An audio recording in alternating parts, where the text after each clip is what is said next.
Boa tarde, sejam todos muito bem-vindos e muito bem-vindas. Vai começar a cobertura oficial do Instituto Parar da NAFA Institute and Expo 2022. Esse é o evento sobre frotas da maior organização de profissionais frotistas do mundo, a NAFA, North American Fleet Association, ou Associação de Frotas Norte-Americana, já aí com seus 65 anos de história, dos quais nos últimos 8 foram marcados pela parceria com o Instituto Parar, em que temos a honra de fazer a cobertura oficial do evento deles, além das nossas comitivas presenciais para os eventos nos Estados Unidos, que já levaram muitos profissionais brasileiros para lá. Pessoal, como que vai funcionar essa cobertura? A partir de hoje, dia 2, até dia 4, vamos exibir aqui no nosso canal do YouTube, todo dia nesse mesmo horário, uma curadoria especial da NAFA I&E, que aconteceu há poucos dias lá em Columbus, em Ohio, e vamos trazer um recorte pensado no cenário brasileiro, com os temas mais estratégicos para os frotistas daqui.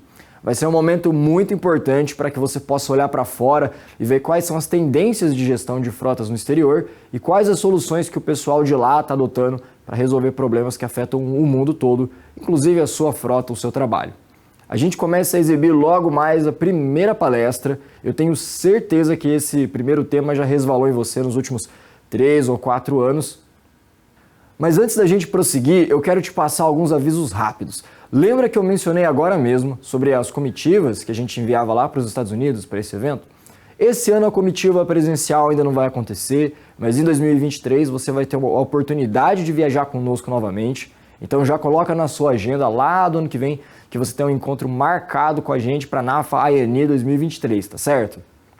Como 2023 ainda vai demorar um pouquinho, nós vamos ter um encontro presencial marcadíssimo ainda esse ano, que eu sei que vocês já estão com saudade. E é claro que eu estou falando dela, a 8ª Conferência Global Parar. Roda o VT, gente!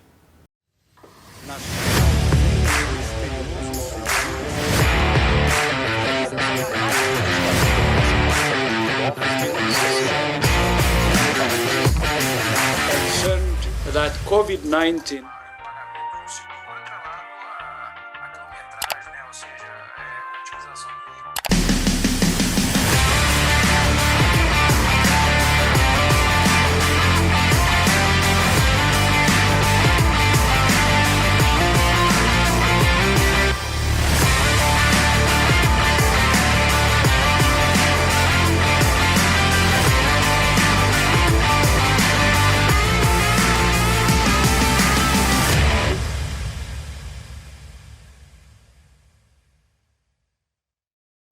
Pessoal, a gente não vê a hora de poder se encontrar de novo, de criar novas conexões entre frotistas de todo o país, então fique ligado que em breve, dias 8 a 9 de novembro, nós nos vemos no evento mais relevante da gestão de frotas do Brasil. E como estamos falando hoje de um evento da NAFA, é importante lembrar também que você pode ser um gestor de frotas reconhecido pela própria NAFA através do PGF, o Programa para Gestores de Frotas, ou pela pós-graduação em Frotas do Instituto Parar.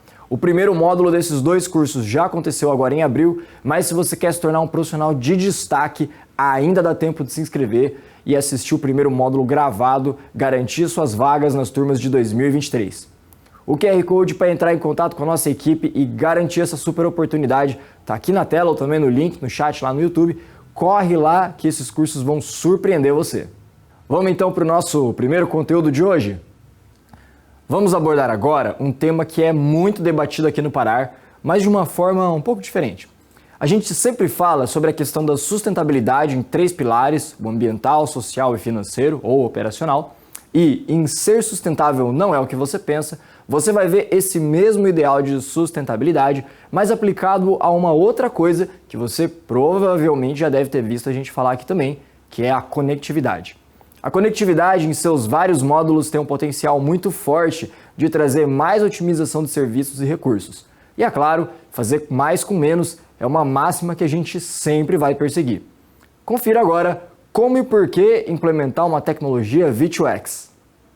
Please join me in welcoming to the stage Nick Parini, CEO of Connect2x, Mike Peters, Director of Automotive Business Development at Qualcomm, and Thomas Bauer, CEO of Traffic Tech Services.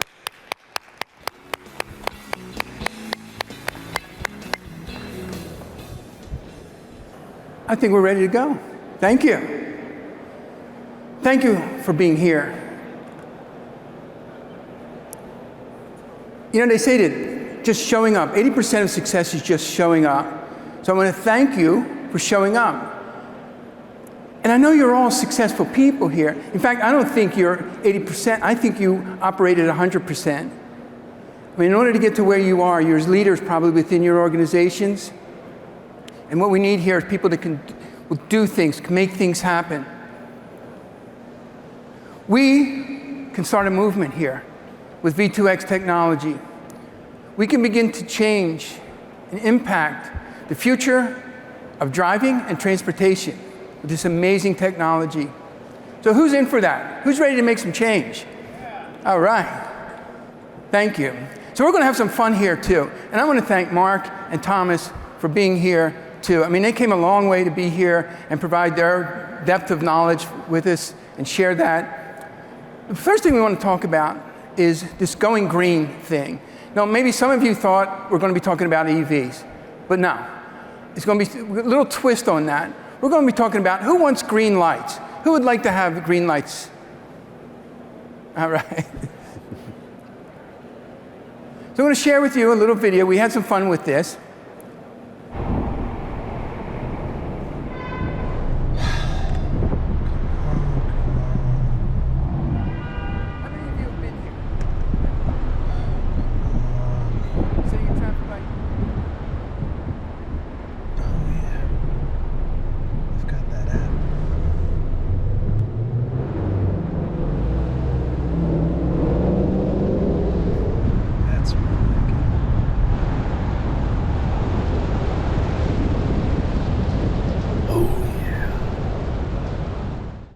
Oh yeah. I'm going to thank Jonathan for putting that together. Now, who wants more green lights, right? Yeah, okay. We're tired of sitting in red lights. Well, we have some gentlemen here that can make that happen, and we'll talk about that. So, first let's begin with the transportation system of today. It's broken, it's not working. We're sitting in our vehicles maybe 100 hours. I mean, think about it. We have a 40-hour work week, yet we're sitting in our cars for about 100 hours. In some cities, the numbers are even higher, around 145 hours in Boston. And while we're sitting in our cars doing nothing, we're wasting 3 billion gallons of fuel. So we've got to be able to start to change these things, and we can. But probably the most alarming statistic of all is that 37,000 Americans that are killed each year in these accidents. Over 100,000 are permanently disabled. And we've got to find a way to change that. Thomas, I'm going to send this over to you. One of the causes and one of the lead of congestion and even traffic accidents are at intersections. And Thomas, would you maybe talk a little bit about this slide? You all know, you all have driver's licenses, you all drive in urban cities, and you know therefore that signals, traffic signals, or traffic lights in the more colloquial term, are really the reason for most of the delay, and therefore all the fuel consumption. While you're idling in front of a traffic light, that's where you're using a lot of fuel that really could be used or could be saved. And in fact, if you look to the next slide, can you switch? Oops, there's one missing in between. There's about 20% that of fuel is basically consumed at traffic lights. And that number actually predates 2022. So this number is from statistics from 2020 and 2021. And as a result, that number probably, as you all know, increased as with the events of the last couple of months. And I'm just going to back up here on a slide. This I found was an alarming statistic as well. The cost of a work-related traffic accident is over $1 million for some organizations, and perhaps you've experienced it. I can't imagine that smaller fleets that they would just send them out of business. So these are some of the worst cases. And what can we do to prevent this? Well, there is a solution. And that solution is V2x, the vehicle to everything. How many of you are familiar with the term V2x? Can I see it? Raise your hands. Good. Excellent. So according to the US Department of Transportation, over 600,000 accidents could be prevented simply by V2x technology. And here to explain how that all works is Mark Peters. Mark, I'm going to turn it over to you. All right. Thanks, Nick. Appreciate it. So, I'm Mark Peters. I'm from Qualcomm, and Qualcomm as a company is a technology company. So we bring the technologies to market that allow these other companies to actually bring the products out and make things work for you. We've been a leader in the wireless industry for over 35 years, actually starting out with the original 3G cell phones, working on 4G, and as we continue to lead the 5G stuff today. One thing I realized this morning is being here today talking with the fleet people this is a little bit of a full circle thing for Qualcomm. So I realized that when Qualcomm started as a company back in the late 80s, the first product that they had was OmniTrax, which was a fleet management product. Qualcomm actually sold that off, I think, back in around 2013 or so that company still exists today, and the products that are out there. But Qualcomm was actually the one that developed that in the very beginning. So we actually take the technologies that we've developed, the wireless technologies, and we move those across other industries also. And it's not just the wireless work. We also have the applications processors, the brains that make devices work, that we've continued to develop on those. And in bringing all of this across industries, one of the big ones that we brought that to is actually into automotive. That is becoming a large part of the business for Qualcomm. And we're driving these things in areas of digital cockpits, where Qualcomm has basically taken over the silicon space in digital cockpits in almost all of the cars around now. So as you as a user, it's what you see in your navigation system, the large screen and stuff. The silicon driving all of that is actually Qualcomm products now. And we've also moved into ADAS system, automated driving assistance systems, and autonomous driving. Again, the brains that actually drive all of that in the vehicle. And then more importantly, and for what we're talking here today, is the C-V2X technology that Qualcomm has developed that to be able to bring that to market. When we look at what does the C-V2X do for us, or cellular V2X, it allows the vehicle to communicate from your vehicle to another vehicle, your vehicle to the infrastructure, to be able to talk with traffic lights, work zones, things like that. Also the capability to communicate from vehicle to pedestrian. So think of people, walking, people on bicycles and stuff, and how can you get safety messages to know that they're there. And then also there's vehicle to network that you're probably all more familiar with from all the telematics work and fleet management stuff that's been going on for several years, has really all been network based. So one of the things for cellular V2X, what's different about it, on the right hand side you see the network portion of it that you're used to, where you're connected through a Verizon, an AT&T, a T-Mobile, to be able to communicate to the cloud. But the new technology that was developed on top of that is to be able to do direct communications. So not through a cell tower at all, but directly from one vehicle to another, or from a vehicle to the traffic light, or to a person. And this happens in a special spectrum that was set aside by the FCC back in 1999. So that's really where all of this generic V2X work started. And the original technology behind that was what was known as Dsrc, Digital Short Range Communications, and that was a Wi-Fi based version. And that's where a lot of the development work had gone on for the past 18 years or so in that. In around 2016, Qualcomm had come up with a thought that why not do this on a cellular based, using the cellular technology that we use for networks, and find a way to use those same formats and protocols to do communications on a direct basis. And one of the reasons for that is we looked at what's the cost savings for the car manufacturers.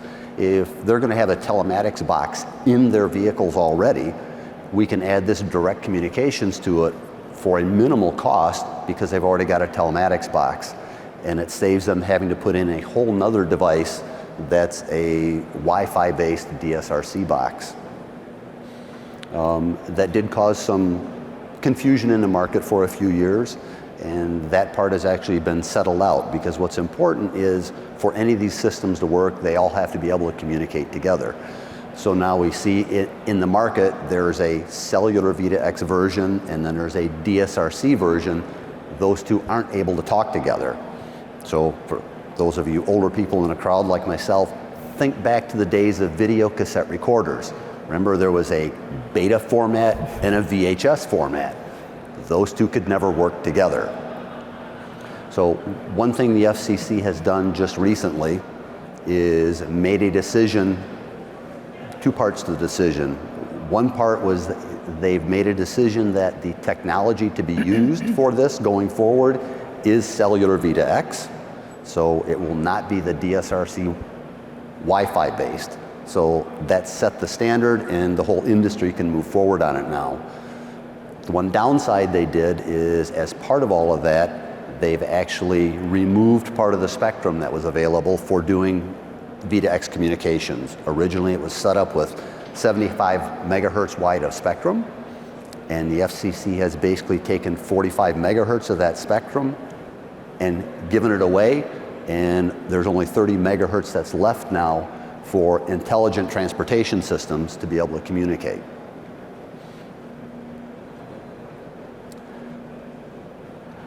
One of the things that's important is for devices to be able to connect together, and us as a technology company is we are deeply involved with standard settings around the world. And that's important, like I say, for compatibility and what are the minimum requirements that you need to be able to operate. So Qualcomm has engineering centers around the world, and we are deeply involved in specification development to make sure all this stuff can work correctly.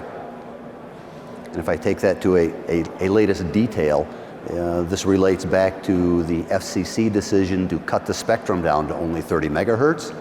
There was a lot of concern in the industry of, if you only have that small amount of spectrum, how can you get all the information out in the communication between vehicles? So a lot of the work that has gone in through SAE, Society of Automotive Engineers, and actually released this officially yesterday, I think was the final approval on it, that basically defines the rules that you need for communicating and setting priorities for messages to make sure that all of the messages that need to get out, safety being the most critical, that those messages can make it out, and then you delay some of the background stuff. So it's actually just setting up rules on how you make all of that work.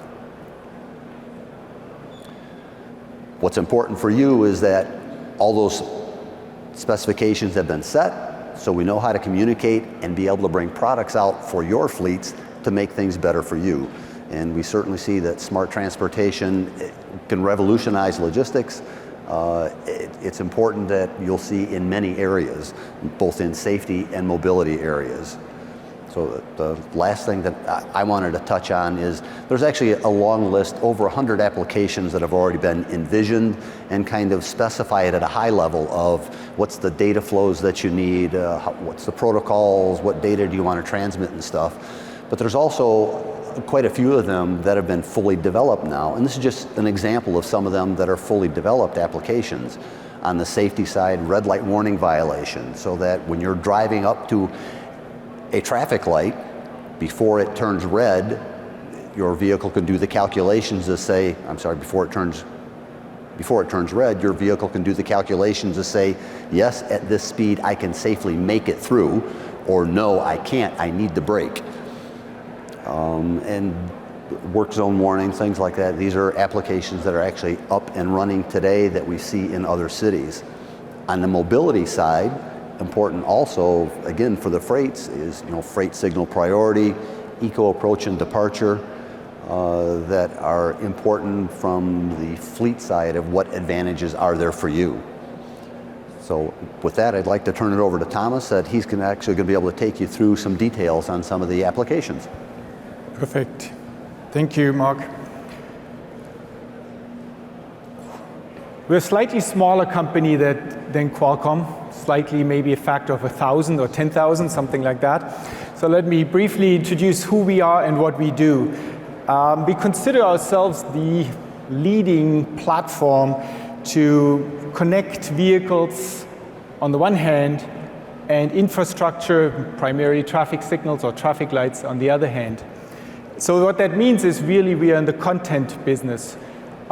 We provide, instead of focusing on the communication aspect, we provide the content to actually power these various different applications, some of them which Mark had just mentioned. How does that look like? It's content basically, as I said, around traffic signals or traffic lights. That's on the one hand, of course, static information, how many lanes, how many turn lanes, which turn lane is driven by which turn signal. For example, do you have a left turn arrow? Do you have a flashing yellow left turn arrow? All of that information. And then, of course, dynamic information such as which movement currently has red, yellow, green. And most importantly, though, not just is it currently red or green, but let's assume it's currently red. How many more seconds is it going to be red before it turns green? The chart here, or the diagram here, is just a very simple depiction of how the data flows from the traffic signal or the traffic light, the individual intersection, to what's called an ATMS, an Advanced Transportation Management System, which usually is housed at the operating agency, the county, the municipality, the state DOT. From there it goes to our cloud, where all these predictions are being computed to determine how many more seconds there is in a specific state. And then from there it goes to our customers and into the vehicle. We're currently providing this service in about 5 countries around the world, Europe, North America, and China as our latest addition in terms of coverage. But here in the US and in Canada, we have over 45,000 intersections that we currently have on our platform providing this data, this information. Now, I should have led the previous slide, 45,000 intersections. Just to give you an idea, there's about, nobody knows exactly how many there are in the United States, but the assumption is about between 350 and 400,000 intersections. So if you do the math, we're between 12 and 15% roughly in terms of coverage right now. The main applications that we are driving at the moment are time to green or red light countdown. Basically, how many seconds of red time before a signal turns green. And GLOSA, which stands for Green Lights, Optimized Speed Advisory, Glide Path, Eco Approach Departure are various different names for the same application, basically giving you a speed advisory of how fast to drive to arrive at the signal on green, if it's possible. So either the signal is currently green, that may be just simply the current allowable speed limit, or if the signal is about to turn green in the next few seconds, then a reduced speed advisory, slow down, let's say from 35 to 25, and you will hit that next signal on green.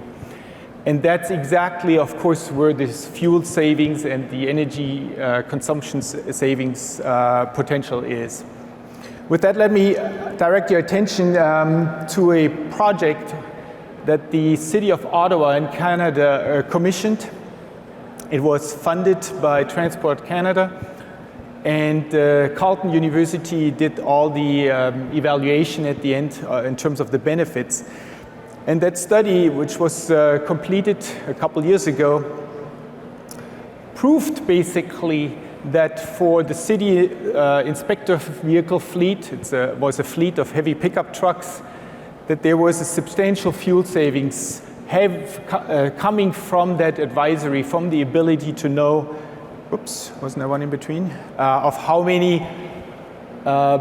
more seconds of red time to wait for, and how, what speed to drive as you approach a signal in order to reach it on green. In fact, the overall fuel savings within the coverage area over all trips was about 5%. And that is, I think, a very substantial fuel savings that was measured and proven by Carleton University as a result of that study. Now, all of this information is available, it's ready to go, but it doesn't do you any good if it doesn't get into a vehicle in front of a driver. And that is my cue to give it back to Nick. Thank you, Thomas. Thank you, Mark. So, when Mark and Thomas talk about the infrastructure, primarily, all this is being built out. The technology is there. Up until recently, most of the focus has been on the OEMs, the vehicle manufacturers. developing this technology to put in their vehicles. The Qualcomm technology, Thomas's technology with Audi and Mercedes. But there hasn't been really anyone focused on the aftermarket. There's 280 million cars, 26 million fleet vehicles out there that aren't connected. So what we've done as a company, and there's others out there, that are looking to this retrofit market. If we can plug in a device that can talk to all this amazing infrastructure that's out there, we can begin to start saving some of the problems. And the idea is to reach a tipping point. If it was just left alone to the vehicle manufacturers, it would take a generation, if not more, before we reach that tipping point where we begin to see the benefits. So this aftermarket component is very important. It's what we do. And let me go on, talk a little bit more about the aftermarket component piece. So when we first started this company, it was about 2 years ago, we heard about V2x. We weren't quite sure about what it was, and we saw a lot of the focus was on the vehicle manufacturers. So we were looking around for reports that talked about the aftermarket. Was there anybody doing anything in the aftermarket? What we found out that there were some pilot programs going on in the city of New York, in Tampa, but nothing really done commercially. So there's a lot of data being collected, but nothing really being done to move this forward, this idea of V2x. So we had a study done for us, companies called Markets and Markets, and this was a couple of their takeaways.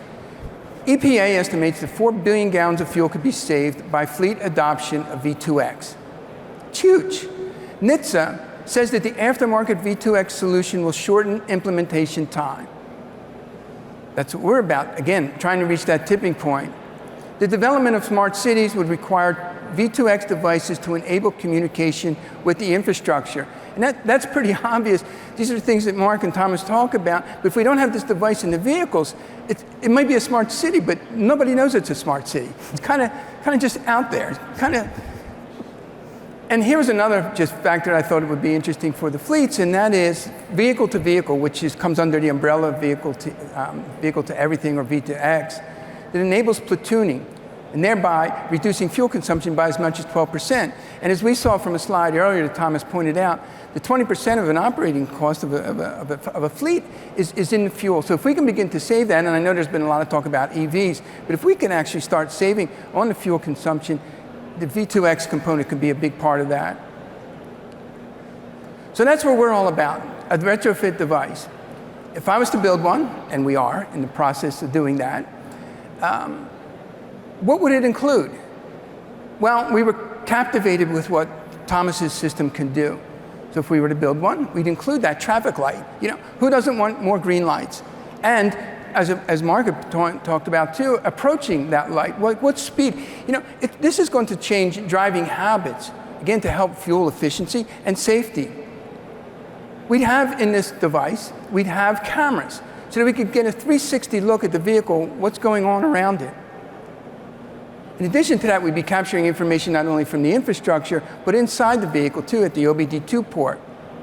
So God forbid there was an accident, we could recreate the scene of that accident, and then be able to report that through blockchain. Now, I don't want to get too much into the weeds with blockchain because that's a whole nother conversation. But there's actually other technology out there too that we just recently learned about.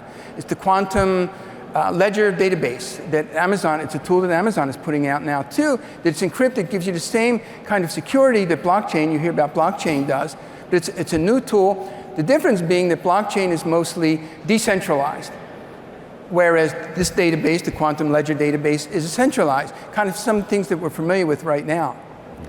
We'd also have the device would have CarPlay and Android so that we can adapt and connect to the already infotainment systems that are out there. There would be a subscription service, so all the updates could come through the cloud, over the air, keeping everything current in the vehicle. But here's another point, this data collection and reporting. It was kind of a thing when we first started. I mean, our company's really not that old. When we were looking into data collecting, we thought that this, in our business model, was a way to monetize the data for us as a business. Well, what we've realized over the last couple of months has been a shift. And perhaps you're aware of it, perhaps you heard about Web 3.0, Web 3. How many of you are familiar with the term Web 3 or Web 3.0? Okay.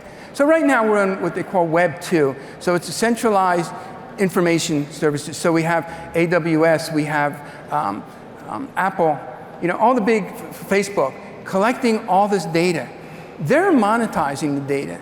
They're making billions of dollars off of data that comes from us. Well, what if we could put ourselves back in control of the data?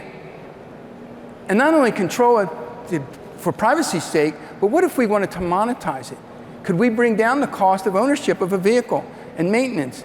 So these are things, it's been a shift for us in our business model, and we'd be happy to talk more about it with you at our booth. I don't want to get too much into the weeds here. And by the way, Mark and Thomas will be at the booth. We can talk to the speakers if you have questions. And while I'm saying that, does anyone have a question right now? I don't want to lose anybody. I want to make sure we're all kind of getting this. Have any questions right now?